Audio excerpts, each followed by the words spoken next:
You humble, but you. Yeah, I know y'all see the videos. Like, how does the Glizzy one go? Let me hear that.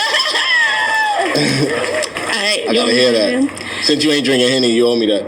God, you see how I'm eating this glizzy? Munching I chew until I got it in me. I'm spinning, they think I'm a dizzy. Forget throwing 10, yo, I'm trying to throw 50. Whoa. Cooling with me? Tell me, like, what is you doing with me? Is you trying to up it and booming with me? If I take a L, is you losing with me? And no, we ain't running, we right here. And no, we ain't crying, we fight here. Something is wrong in the head, I ain't right there. Calling me Freddy, I leave him with nightmares. Ooh, hold up, hold that. If we talking murder, I wrote that. You make me nervous, I reach with a pole at. All of the ops in this clip, we gon' smoke that.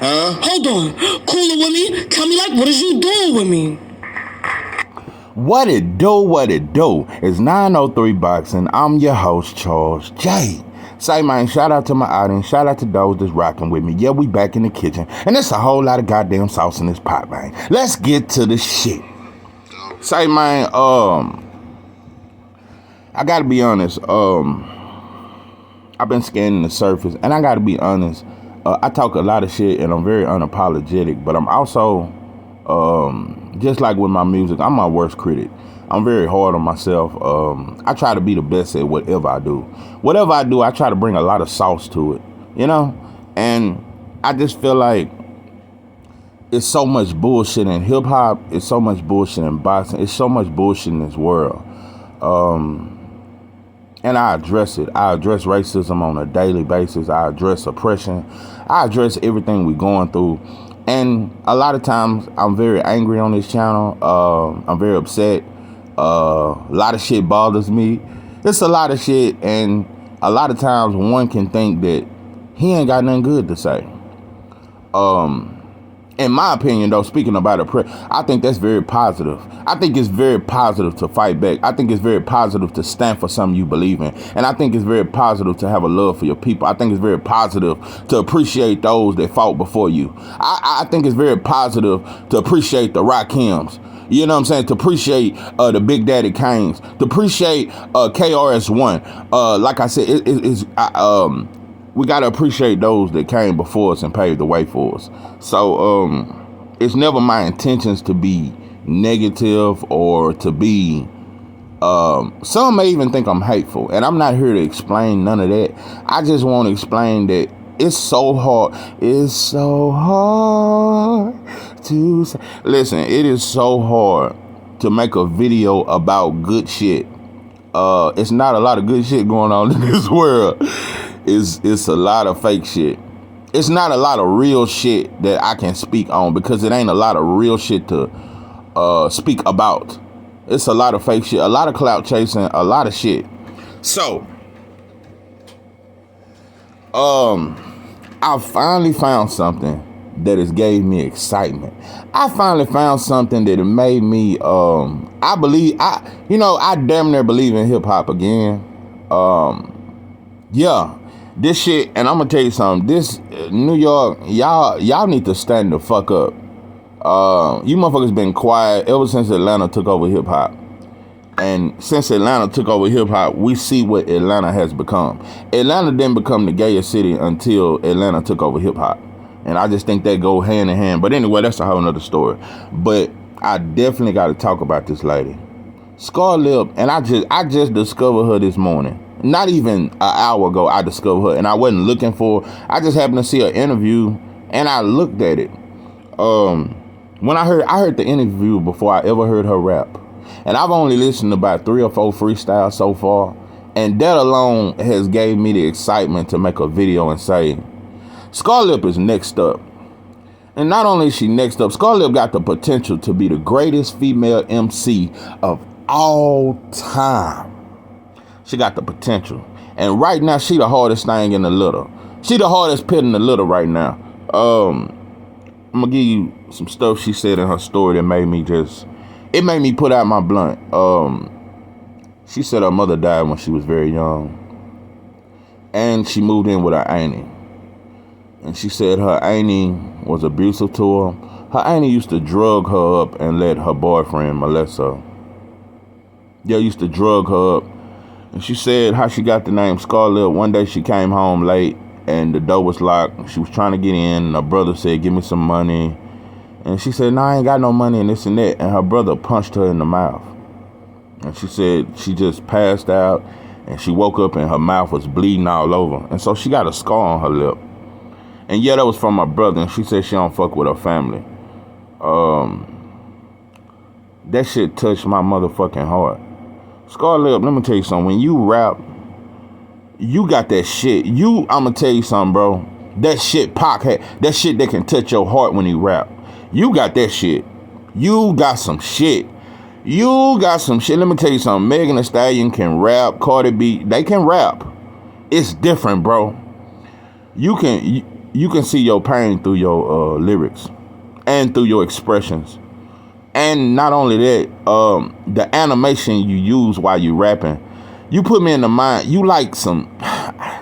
It's like some Busta Rhymes, a little bit of Luda, how he was animated with his balls, a little bit of Luda, a little bit of Busta, a little bit of DMX, a little bit of Eve, just a pinch of Eve and a pinch of Missy Elliott. You got some shit. I'm gonna tell you something, they need to put you in a movie because I can see your acting skills already. But your balls are different. Your balls are different. I'm gonna tell you something, and you don't try to use this Speedy Gonzalez flow. I'ma get in and I go. I gotta get it for sure. Never know how it go. That's the way you go. No, I don't give a fuck about none of it. All that kind of shit. You don't really try to focus on the new style of rap because I'm gonna be honest, bro. That's why a lot of times I use older instrumentals because a lot of these new beats, bro. When I be looking for a song to write, I listen to 100 beats and I just be like, man, let me just quit listening to this shit. Because most beats sound the same these days. The drum line is the same. It's just, it don't give you room. See, back then you had so many different beat tempos and so many different producers that you could come on the mic any kind of way. These new producers, you gotta rap Speedy Gonzalez style. You gotta mumble rap and you gotta roll and rap and and all that shit. You gotta do that just to be on the beat. Because these beats are that simple to me. These producers ain't shit to me. But anyway, Scarlett has brought back the New York. She's brought back hip hop. Not just New York. You brought back the real sound of hip hop. You've brought back the real. And you know another thing I like about you. I gotta point this out too. Nicki Minaj, yeah. I think she's the greatest female rap. Bar for bar. Yeah, I think she is. But she's also one of the most, she disgusts me, bro. I gotta be, you disgust. I liked you when you first came. And bar for bar, Nicki Minaj proved to be the greatest woman of all time. But you was one of the greatest hoes of all time too. You didn't represent for women very much. You turned a lot of young women and you turned them into some other shit listening to you. Nicki Minaj, you have made some of the greatest balls about your pussy that I've seen from any rapper since Lil' Kim. And like I said, you used your, and when you got your ass done and all that there, and I think you got your titties done too, you use sex too much, bro, to promote yourself. Most brothers listen to you or watch your video because you revealed yourself. You was very revealing, bro. You was more sexual and you used sex more to sell yourself than your bars. And your bars was good enough. You could have just been a bar spitter. Just a bar spitter, wear regular clothes, not wear a thong every time you and shaking ass with a bunch of big booty girls in all your videos. I'm telling you, you got some videos that's damn near, I'm telling you, it's 2 steps from porn. You got videos that's 2 steps. I'm talking about, boy, if you had to just move that motherfucking top just a little bit more, we'd have saw the nipple. It's a lot of shit you've done that it just more, your sex appeal, it almost outweighs your balls. And like I said, I just wish you had taught women to be more like women and ladies. And like I said, nobody can get mad at the Megans and all these women because I feel like most women rappers these days, they promote being a hoe more or pimping dudes. You either a hoe if you're a female rapper these days, or you pimp men and you pimp women, or you just a super, you know what I'm saying? Because that's what Megan Thee Stallion pimps on men. Just like she pimped on old Tory and he got mad and shot her and she cried wolf. And it's a lot of shit like that. Like, it's like a lot of you women want to be men. You either want to be men or, like I said, you want to be a hoe. So with Scarlett, she's different, bro. Yeah, I've seen you wear little shorts, but you different. You just different, bro. Her swag is different, bro. She's not trying to sell sex, and you're a beautiful woman. Yeah, and maybe many I know a lot of media won't say that because she is a dark-skinned woman, and you don't hear many dark-skinned female entertainers getting called beautiful. But you're a beautiful woman, and your story touched me. And I've been more inspired by Scarlett than any of these male rappers, than any Moneybags or any of these motherfuckers. I'm way more inspired by Scarlett. And you named yourself after some trauma you went through. So I just think you got a beautiful story. Like I said, you different, bro. And it's like you've brought back hip hop, bro. In my opinion, that's hip hop. And then you just, man, back the fuck up. And I just gotta say this.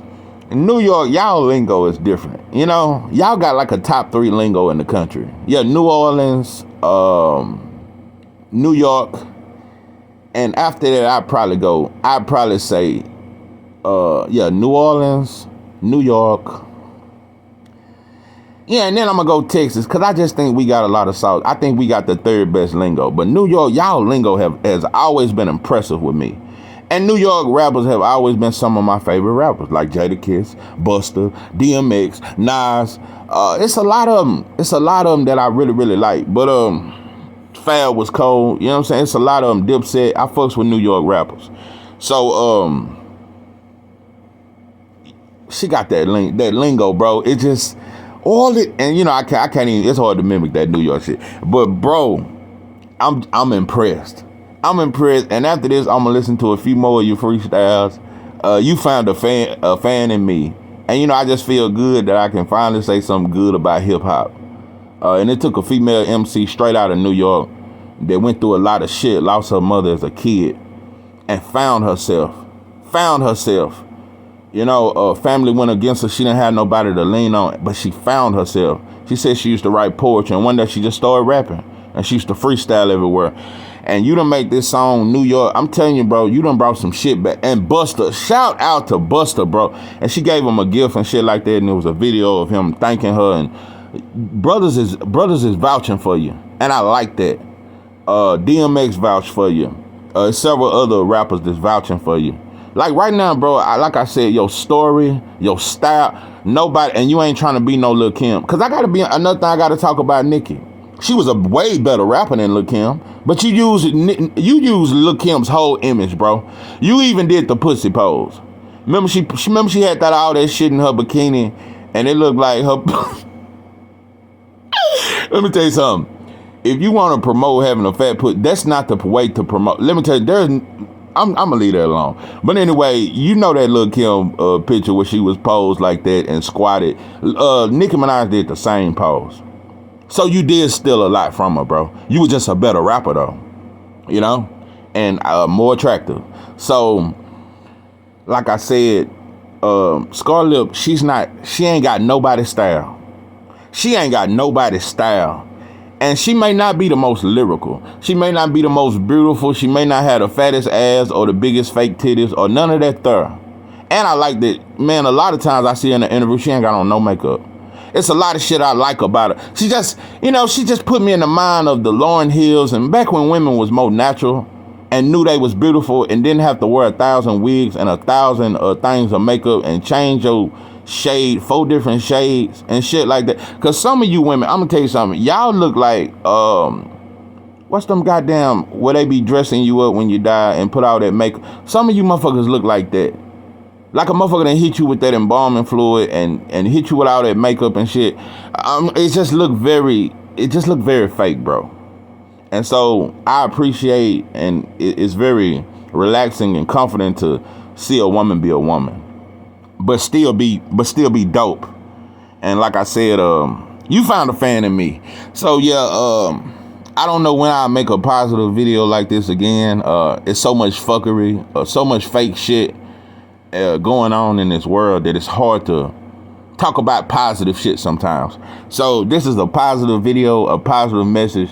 And I think to all young female MCs coming up, I think you need to listen to Scarlett. I think you need to listen to a story. And anybody that's been through molestation and going through certain shit like that and you feel like nobody's there for you, listen to Scarlett. Listen to a story. She can be very inspiring. So I rock with you. You got a fan in me. This is 903 Box, and I am your host, Charles J. With that, I'm out.